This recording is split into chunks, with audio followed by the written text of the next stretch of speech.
In 1977, the Track Shack opened on Mills Avenue here in Orlando, Florida. Today, we welcome their son, Track Shack veteran and operations leader, Chris Hughes.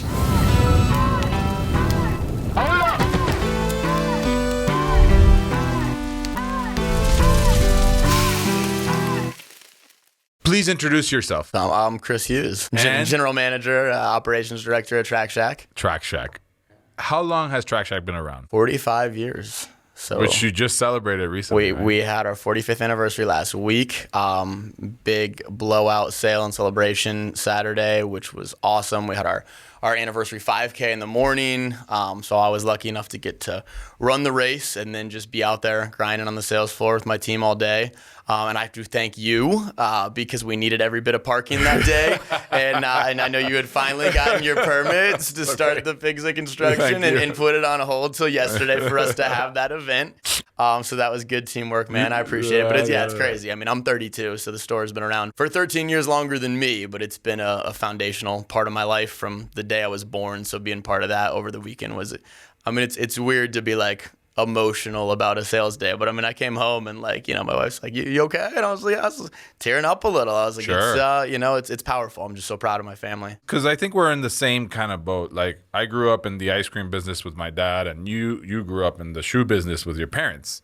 So they started 45 years ago. Give me a little bit of the background, like how you grew up in the business, right? Sure. Being really young, neither myself or my sister, I think, would ever have dreamed of wanting anything to do with the business because we put on the races every weekend, right? So when my parents couldn't afford babysitting, we were young, and the store's done very well, and we've lived great lives. My sister and I are lucky, but when we were real young, things were still growing, man, and my parents were still building the framework, and so they took us to the race, and one of our employees would watch us in a stroller when we were 5 or 6. We're toddling around, so 4 a.m. wake up calls every Saturday when you're 5 years old. It gets really old, man. So when my sister was 13 and I was 10 and she could watch me, we're nice, we'll sleep in, That's funny. Watch cartoons at the house. So for me, it was when I started to run track. And that kind of coincides with What age did you start running? So I ran it all through middle school. Okay. I was a fat little in 6th grade. I was this chubby. No, I'm dead serious. I think I was probably 5'2" in 6th grade, Right. and weighed the same that I was my senior year running cross country weight at 5'9", because I just sprouted up and didn't pack any weight on. Because I was you're running 60 miles a week, you stay thin. But in 8th grade, I kind of hit that first growth spurt. I thinned out a little, and I ran a decent time in the mile. And even then still, I was playing Pop Warner football, and I'm thinking I'll try to do that in high school. And I was on my way to Edgewater, who had just played in the last 3 state championships, and they had kids going off. I was never going to make that football team. Okay. And the cross country coach just really encouraged me to come out. He had literally been there since the 70s. He had coached against my dad when my dad ran at Winter Park. Really? Yeah, and he's like, hey, you ran that, whatever, a 5:40 mile, decent for a middle school kid, but would you come out for the team? And my pops basically was like, I don't care if you run, it's the family sport, but It's not a big thing. yeah, but Coach Benz, he liked a lot, who was at Edgewater. He's like, Ted Benz is a great guy who would even though he was at a different school in high school, I guess it helped him out. He's like, go to one practice.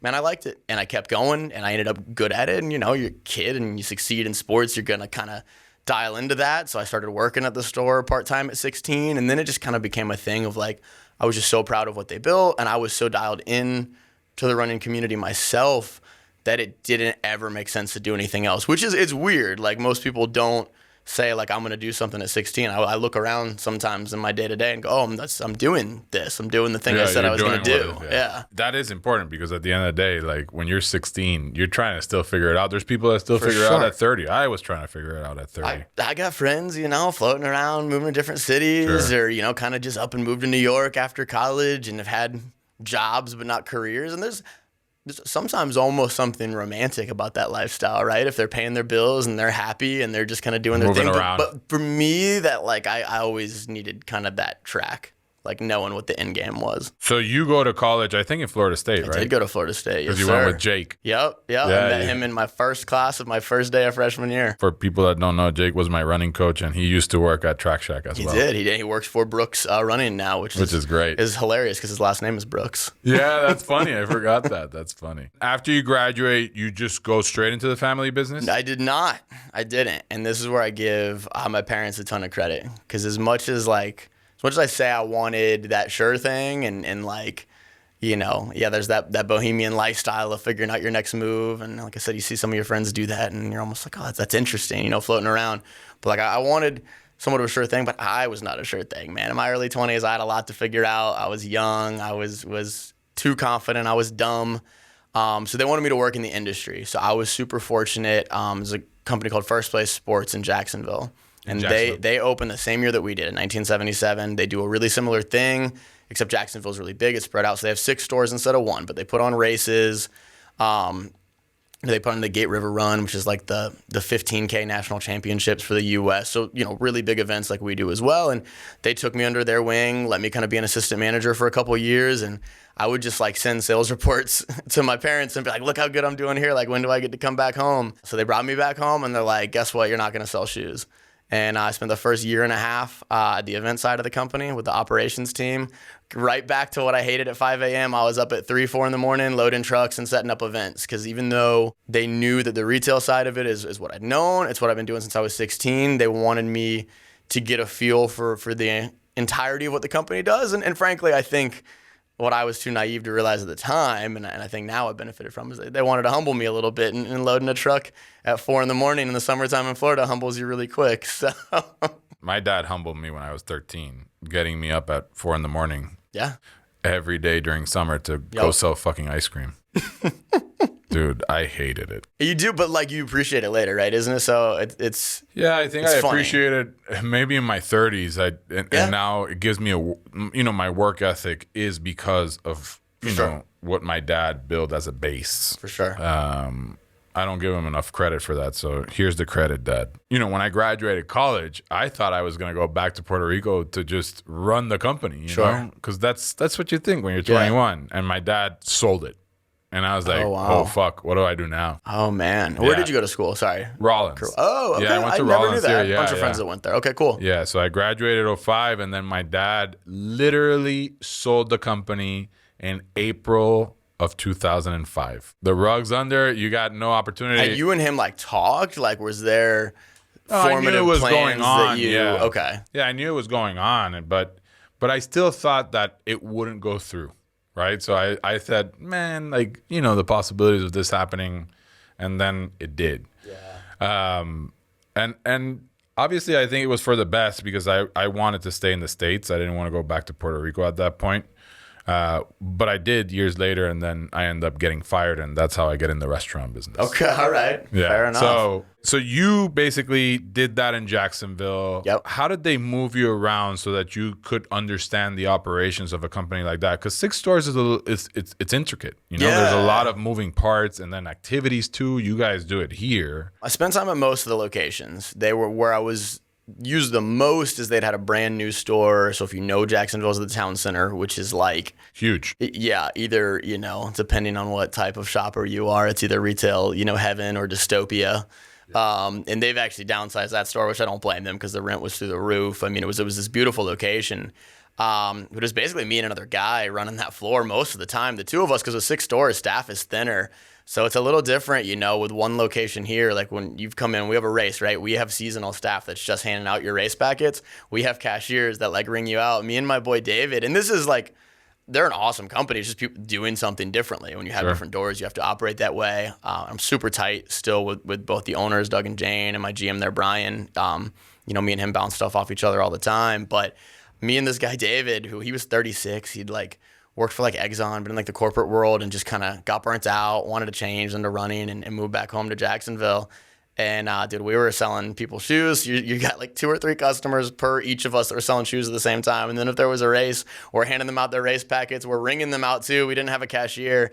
It was crazy, but it made you learn to hustle, you know? Right. So like when we're super busy now on the floor, it's nothing new for me. It was a whole whole training guide of how to do business with less For employees. sure. And I was super lucky with that twice. I got to see a different framework in Jacksonville because of the 6 locations and because there wasn't, like I said, necessarily assigned positions like cashier, packet pickup, handout, things like that. And I didn't do as much with their event company. I started learning more of that when I came back home here. But my junior year of college, when I was at Florida State, there was 2 Canadian Olympians. Is it that much funnier? The Canadian that ended up marrying a Canadian one day. One of which the greatest miler in the history of Canada, probably top 5 greatest milers in like Olympic history. Kevin Sullivan's been to, I think it was 6 Olympics. He's the head coach now actually at Michigan for cross country and track. And that's where it was his alma mater.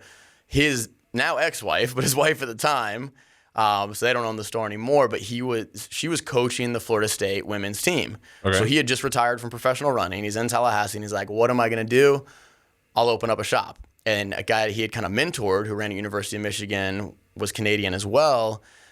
His wife was working just like a sales rep job in Florida. So they decided, let's move to Tallahassee so he could be close to Kevin. They opened the store together. They had never sold shoes a day in their life. Okay. So I'm 20.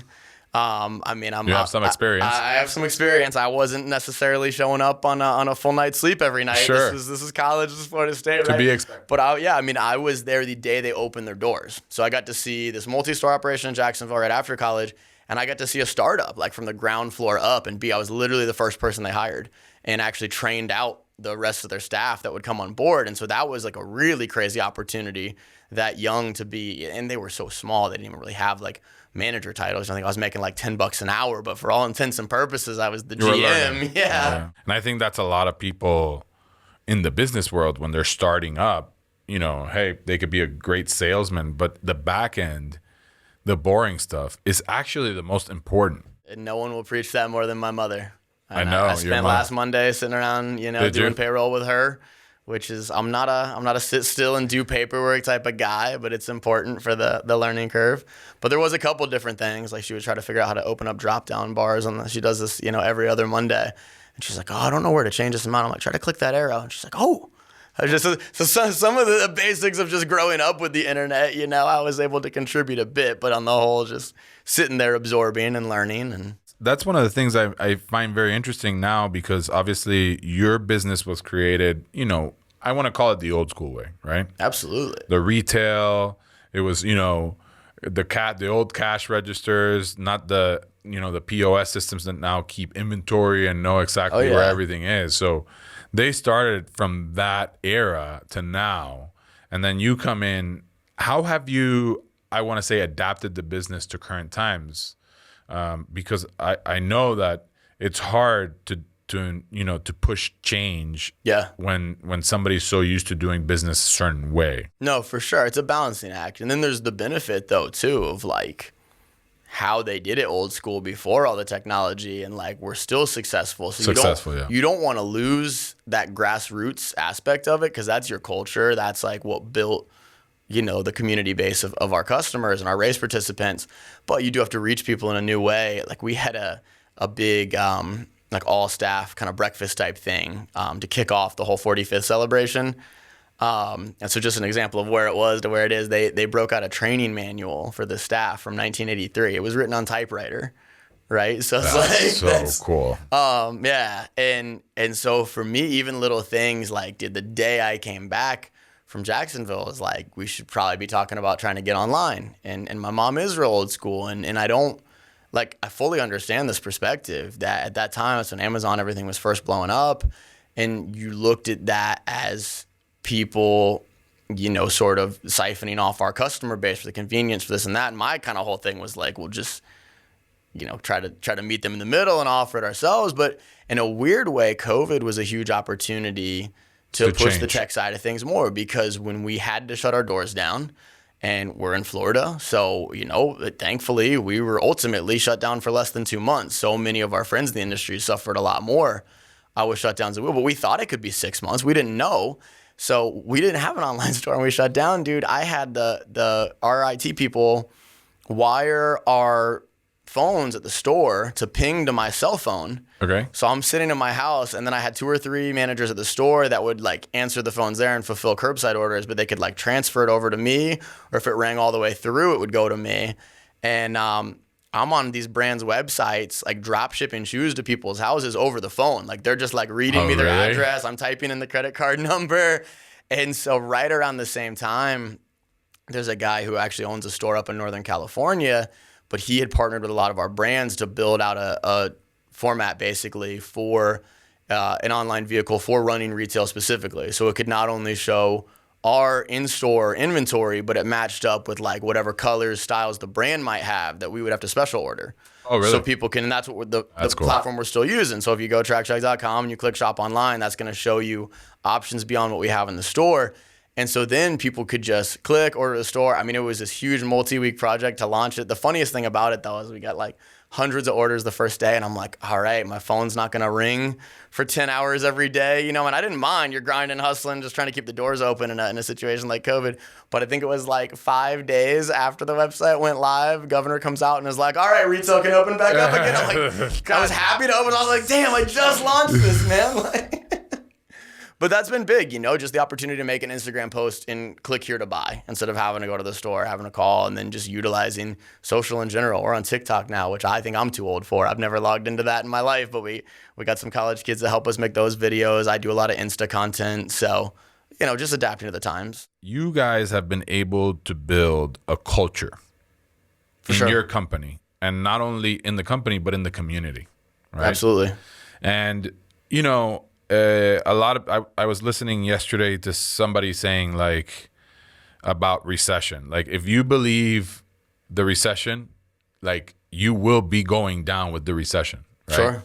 And I think you guys have been through so many good and bad times, and you've been able to build that base of the community that supports you, that your company, you know, always continues to be consistent. Sure, you know, the ups and downs, like everybody, ebbs and flows, but it's important that you guys build a solid foundation to 45 years later still be growing and in an Amazon world, because I think we live in an Amazon we do. world. We absolutely do. Do you think that technology played a role somewhere in the company where it just started maybe eroding sales, or things that you guys like, oh, wow, you know, Amazon is going to affect us, or the bigger retailers? I think in a really weird way, and it all like centers around the community part. So when I talk about that 1983 training manual, right? And then when my parents spoke at that breakfast that day, they talked about when they first started putting on races, it was to have community events to try to get people to the store. To the store. And the event company is now, you know, Bigger. more successful than the store. And the store is doing great, but it blew up and has become its own thing. And you get major third-party contracts like what we do with the Disney Marathon and all that. It isn't that Track Check built a brand, a running store. They built a community. Like Orlando didn't have a running community, and the two grew together. And that is like, you cannot put a price tag on that, right? That's so invaluable. It's so special. But weirdly, what Amazon did, and this is kind of a discussion they've had for every year, basically, I think, of the industry conferences we go to, they kind of reiterate this fact that retail used to be a pyramid structure. And it was like your little mom and pop like us on top. And then at the bottom was like Dick's and Sports Authority and Academy. Well, only Academy and Dick's are left because it was about convenience and price. And so what Amazon did in offering the ultimate in convenience, the ultimate in price, is they took out the big box retailers that didn't really care about the customer. And they created, so it went from a pyramid to a barbell schism. It almost weirdly helped us because our brands help us a ton too. So they have like map pricing, right? So like if you go to Hoka.com or Brooks.com, unless it's last year's shoe, if it's a current model, you can't advertise it at a price below retail. So if an Amazon Below dealer, their price. below what the brand has set it at MSRP, right? So like if you go and find an Amazon dealer that's selling that for cheaper, like if we see that, we can report that to Brooks and they can lose their license. And that's huge. Really? That's huge. And that protects the little guy like us. And so if we have the same price and then we're analyzing your gait and we're giving you tips on your training plan and showing you what stretches you need to do for your injury, that personal service and touch, people are never not going to crave that. So we went from the pyramid to this barbell where it's the ultimate in convenience and price, and that's Amazon, or it's boutique with a priority on relationships and service. And so we just try to go so all into that. And we offer the convenience we can with the website and everything else, but it's all about the experience. I think a lot of people focus on the financials so much. And, you know, as I was saying, for us, for example, somebody was telling me about this really ugly situation in a restaurant, a big company restaurant, that they had to fire the manager. And And the interesting part is that the manager was doing stuff wrong just to make his bonus, right? So he was cutting corners, and he obviously wasn't letting the company know, and the store started suffering. Yeah. Right. So I see a lot of those kind of things, like, with culture, you have to make sure that your staff know that we never cut corners. 100%. We do it right every time. We want to build a sense of community. The relationships are very important. Stuff like that, which I think big box retailers lose that. No, for sure. And that's Right. that they're closing rapidly as a result. So for us in the restaurant business, when Uber Eats came in, Right. there was a shift temporarily. I don't want to say for a long time, because I think people started realizing that the convenience factor is great, but the quality is shit. Right. Right. And then now, to where we're at now, sure, it served us a humongous convenience, and it helped a lot of restaurants stay alive During the pandemic. during the pandemic. We didn't do it. I remember talking to you about that. Yeah. I saw you in the middle of everything, and you're like, dude, they want like 30%. You're like, no, my food's good enough. People will come here. Well, let them come get takeout, and I don't have to lose my cut. And I agree with that. Yeah, but a lot of people don't. A lot Some of people probably want, I don't mean to interrupt you, but you probably had peers that wanted to, when they saw that happen, started putting more effort into what they're pushing out the back door as a pseudo ghost kitchen than they were to the customers they're facing, right? Yeah. And you forget about the experience. They forgot about That's the the trap. experience. And even in the sense of the restaurant being shut down, there is a certain experience with takeout. Like the whole experience of going to pick it up, and you may see your friend there and stuff like that. Like, Dude, it got you out of the house. it got you out of the house. People enjoyed that. I mean, we have so many cool photos of people. There was a couple that came in their pickup truck, and they set up their table on the pickup truck. Yep. I have a picture of that. Like, those type of things that you never used to see, obviously, because we've never had this sort of experience. But Right. I thought that it was such a cool thing that people wanted that sense of community, because they weren't going out and they weren't getting social Stimulation. exposure, stimulation, Yeah. and all that. So, I thought the pandemic was interesting in that sense. And now, as we move forward, things fall back right into place, where people don't necessarily want the convenience factor. They want to go out and meet people and sit at a table and listen to the noise of the restaurant, or, see the experience. And I feel that as a whole, we're moving more towards that again. There's people that were almost like, when it's like, hey, don't leave your house and order everything in. Like, it's just, you're massive introverts, right? The people Right. who've just always, and there's nothing wrong Nothing. with that personality type.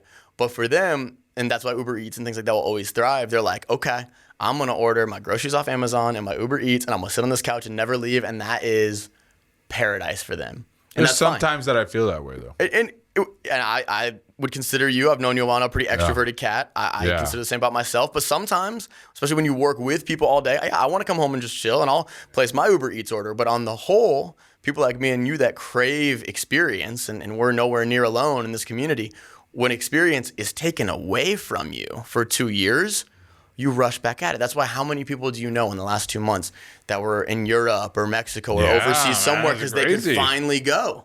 It was crazy. Yeah. This summer, I've never seen so many people post, I'm here, I'm there. Yes. Yeah, dude, all the It's- pent up trips. Yeah, it was impressive, actually, Yeah. because a lot of people took that chance to go. And we saw it in our sales. Like at the end of July, we slowed down. The combination, I think, of the travel and gas prices. You talked about recessions and fearing that. It's funny because the running industry has kind of referred to itself as recession-proof in the past. There was nationally a boom in our industry in 2008.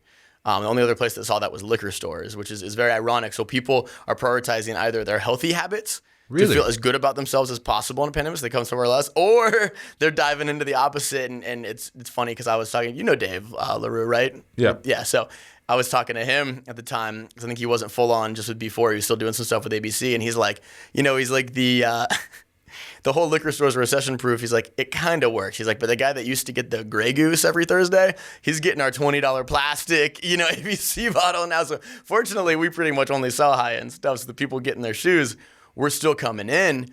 But we started to feel it a little in May and June, and we're like, man, this economy is rough. Is it all that?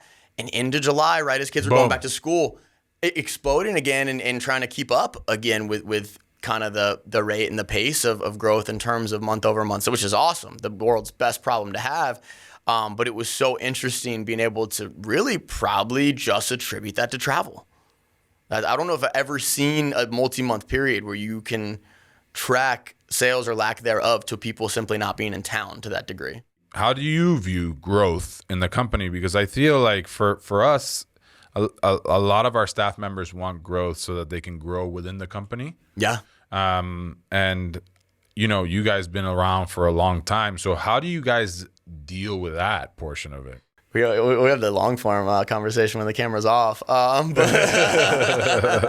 I might have some potentially more ambitious ideas maybe than your some parents. People that currently have a little bit more stakeholding control of the company. I think there's some things where on this, you always want to grow. Right. I think that if we have any differences between myself and my parents, it's growth. What that growth means, because you can add events to the event calendar, you can grow the cap of race participants, and that's obviously all on the event side. Retail is my domain, but you can expand with one store, and we've grown significantly in the last 2 years. One building might potentially kind of have a cap. Yeah. You can outgrow certain spaces, and that is something that's always on my mind. And like, it is the people as much as anything else, right? Because I live 5 minutes from the store. I love the idea of always having being close, that easy commute, and also being hands-on to everything every day.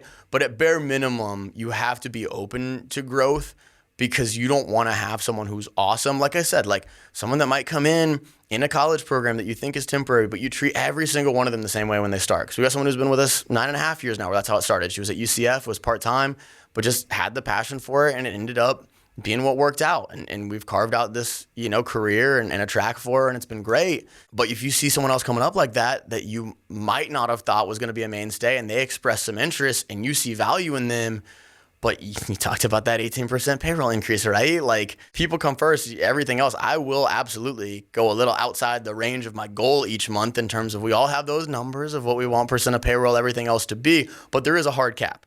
There's a hard cap because you said this earlier, if there's not a business, then there's no more growth. There's no more opportunity for raises, right? You have to have that number to keep growing. But yeah, you need sometimes new opportunities to engage people and to motivate them. And so I guess to put it as simply as possible, something I'm always looking into. I just think it's important that companies realize that, yeah, you can have one location, but the biggest problem with that is that you will not be able to attract people that want to grow.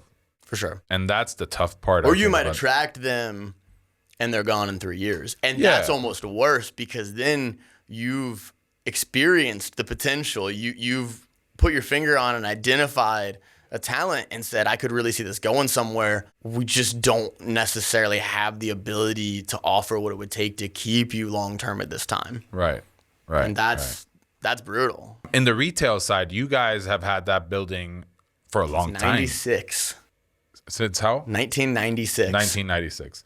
So the retail side is not as intense as the restaurant business, obviously, because in the sense of like having to renovate the building all the time and all that.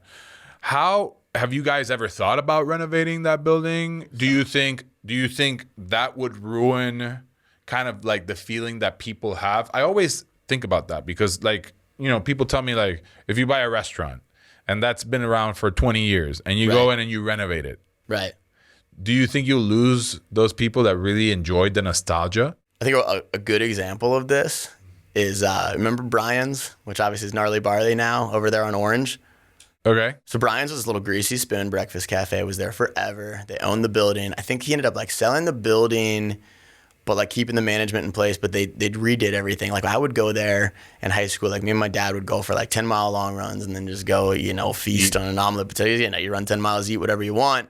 But it was like, dude, old, like, fake pleather couches with like the stuffing coming out and duct tape on them. And it was gross, but it was the atmosphere and it went with the food. So then they kept serving the same food, but they like dolled up the tables and everything. It wasn't the same. And it completely tanked because once you do that makeover, you probably need a menu makeover that goes with it if you're going to totally change the aesthetic, you change the scene. And I don't think we could ever touch the outside of our building. That's so nostalgic. The runners painted, plus just the shape of it, how it was the former Marine store. It looks like the boat. It catches your attention. It does. We actually did, like 10, 12 years ago, do a decent overhaul inside the store. We did a lot of the flooring and the walls, and man, trends move fast, so a lot of that stuff's a little dated already. So I've got a shoe wall project going right now. We're going to revamp that. So do it in little pieces, you know, and if that comes through the way our vision is for it and it ends up looking a little more modern and sleek, then you might see that make its way to the apparel section. So kind of piece by piece. But you gotta stay sleek and modern. You gotta be on trend. But you can do that in retail. You can definitely do that and keep your culture. Right. Because if you're selling the same products, if you're training your people the same way, that's totally fine. I use the Brian's example because it's just kind of funny, where it was like, if you're still serving this like greasy, divey food, but you have these like really sprucey looking, it just like they kind of clashed, right? But when we're doing like high end, basically boutique retail, I mean, for running, that's what we are. I think you do got to stay with the times. So, you know, a little less just black grid rack and old school slot wall. It's effective, but we've got some visions. Andres actually has been super helpful with that. He helped me a ton map out a vision for what we want that wall to look like, and that'll be starting in the next few months. But you've seen, for example, Kanye go into the business and evolve it in the sense of like now celebrity is huge. That, right? Yeah. And it's the same thing with restaurants. No doubt. Celebrity now is a huge thing, like in the restaurant business. Bad Bunny opened a restaurant in Miami. It's nuts, right? Do you think that's the way that it's going to move in the industry now, like where celebrity has become now a staple in the... But no, man, listen, there was already, it's kind of funny, they tried to do a Jordan run line and it didn't really take off, which I was kind of wanted to see it take off. I actually knew a kid Kieran that ran at Florida State that worked for Nike and was helping on that project. But the celebrities probably going to be more on the side of like your Olympians, your pro athletes. But in terms of just the functionality of the product, we're already at, and I'm sure it'll get beyond this, like there's high school kids running times that there's always been outliers that run as fast as these kids are now, but now there'll be like a pack of the top 20, 30 kids in the country that are all doing what when I was in high school would have been like so obviously the single standout who was just so far ahead of everybody else. And it'd be insane to just say it's all the shoes, but when you take kids that have tons of talent and give them technology that we never had, that sure as hell my dad never had, right? Go to our wall, and it's so funny how often people ask us if we call it our shoe museum, so it's shoes from like the 70s through 90s. People ask if they're for sale, and I always think it would be so obvious that like they're very old. But some of them, dude, they're like basically like suede uppers and like, you know, rubber that thin on the bottom that my pops and them were running in. So then you start getting the cushier foams and the lighter weight stuff when I was coming up. But then a racing flat when I was in high school and really like racing at a semi-high level, the highest I was ever at, you just want it to be as thin, as light as possible. So you're sacrificing a ton of cushion. You may be putting your joints a little bit at risk, but it's light. Now you've got shoes that maybe even weigh slightly more, but they're this thick. They've got a carbon plate in them. They make it basically impossible to not have perfect form. They propel you forward. And it's to the point that the Olympic Committee, you know, the IAAF, they have already had to set standards for what's allowed with shoe technology. Because brands were debuting brand new shoes and having people go out, say, win the New York Marathon. The Nike guy that did the sub 4? Sub 2. Sub 2, sorry. Sub 2 insane. Marathon. Yeah, that was, you know, technically doesn't count as a record because it was with cars leading them and with pacers and all these different things. But brands were coming out and like triple stacking the carbon plates and like it was brand new technology. So the rule now is you can only have the single carbon plate, and your shoe has to have been out to market for multiple months before it debuts at an event. Because if people just have prototype technology, it has gotten that crazy that the shoes are at least a definable advantage. You have to still have the legs. They do not run for you. It still hurts like hell. And they push themselves to insane limits and train so hard. But the technology side of it has come a super, super long way. Where a celebrity is going to go with it, I don't know. I mean, I can tell you, you know, like On is one of our best-selling brands, and they've kind of just started to really tap into like high cushion, really quality everyday training shoes. I'm not trying to knock them, and they're a great brand. And Gabe and Abby, my reps from them, I love to death. But they would even admit, my reps, even corporate reps from them I talked to, they were like a gym shoe. They were a function everyday shoe, and they were decent for running. But they made it so everybody had to have them on the wall because the Kardashians were wearing them. Okay. So everybody wanted to know about them. Everyone had questions about them. And there used to be a lot of tough conversations of like, I know those are super trendy right now. I know that's the hot brand, but it's not really what works for your foot. And now credit to them, they still have like the sleek, trendy gym shoes, but they've adapted and have those really quality everyday trainers too. So they're broadening their market that way. Yeah. But that's definitely a new brand that's kind of taken maybe kind of some of the celebrity and trend component and broken into the running scene that way, which is not, it's always usually been the opposite, where it starts with the quality of product and then they try to make it more hip. I mean, Nike's the freaking perfect example of that. All they made was running shoes in 1973, which is insane. I just like the fact that how brands just stay consistent to their product, right? Yes, yeah, that's what Brooks has killed it with. Right. And they've adapted and little by little, but they don't get into the celebrity real quick, because I think that's a thing that doesn't last forever. For sure. Right. And that's also what you guys have done with your business. You build that sense of community, you build that business to be doing events around town. Everybody knows Track Shack for doing, the Disney marathons and all that. That builds that sense of community and allows your stores or your store to be, everlasting. Absolutely. Right? And then you see all these stores that open in the last maybe 2 or 3 years that are doing the other portion of it, like looking cool and trying to do like, let's say the Yeezys, selling the Yeezys, the Jordans and all that. People that listen to our podcast are really interested in knowing, how these small companies get through the hard years of formation. For sure. To be able to stay consistent in the long term. There's a lot of restaurants, for example, on our side that open and, they're quickly very popular. And then all of a sudden you see, wait, what happened? Yep. Right. And it's the operations that really fuck it up. It's not necessarily that the restaurant's food is not good. It's just that day in and day out consistently. Right.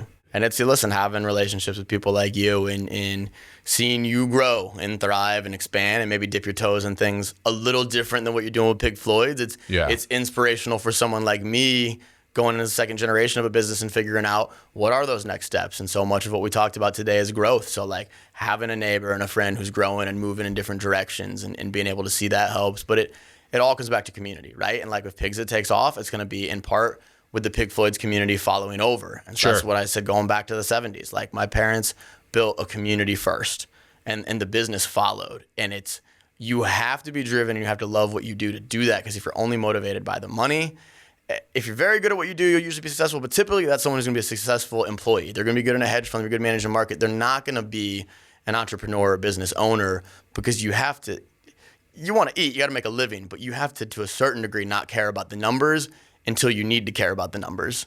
And then like the celebrity, to your point, your running stores, you're not going to see a running store bringing in Yeezys for the most part, but we know stores that have kind of wanted to only cater to the elite runner, right?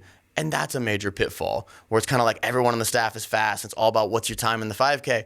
Our biggest customer base is people that are brand new to the sport. And that's how you expand your community, is you get people to love something from the ground up, and you get people who are fanatical like Disney Marathon. I mean, Mickey Mouse is a great celebrity. We don't do a lot of celebrity endorsements, but I will say Mickey does not hurt. Yeah. But community has to be the name of the game. And if you take care of them and you're smart with your financials, it makes it sound easy to say that because it's insanely difficult to actually put it into action. Yeah. But you always have to prioritize the community. I just think it's great, and I'll leave you with this. I had the pleasure of running OUC twice, and I feel that, for example, a marathon like that, you would see people that passing me, because I'm a slow runner, that you would never think were into running, or and I don't want to say like, they pass me quickly and I'm like left in the dust, and I that's so cool to me, at least. It can be motivating. It could be motivating because I see people, walking the marathon, like the half marathon, or just going out there. For sure. I mean, I told you I was like a 130-pound high school cross country runner. A couple months ago, I was decent bit over 200. I mean, I'd gotten where I didn't look like that much of a runner for someone who did it in the industry, but I had run it I'd run for so long that I would like do OUC, and that's what I would joke to my coworkers, like I'm gonna go out and hurt somebody's feelings because I'd pass the guy 5% body fat from the gym, breathing so hard, and I just kind of scoot by him at mile 10, like what is this guy doing? I'm like, I've been doing this a long time. I run a lot. It's true, man. But definitely, you know. I mean, I'm 6'8", 280, and I had ladies that were much older than me passing me by, and it's sort of inspirational because really they're like, damn. Yeah, like, that's awesome. No, it is amazing, like what you can push yourself to, in spite of kind of the appearance, what your athleticism might be if you put the training in. So that's great, man. Thank you for coming on the podcast. Man, thanks for having me, brother. Awesome.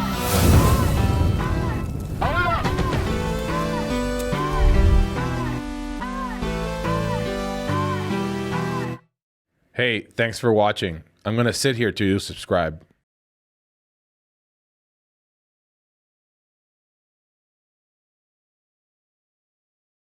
Hello? Subscribe.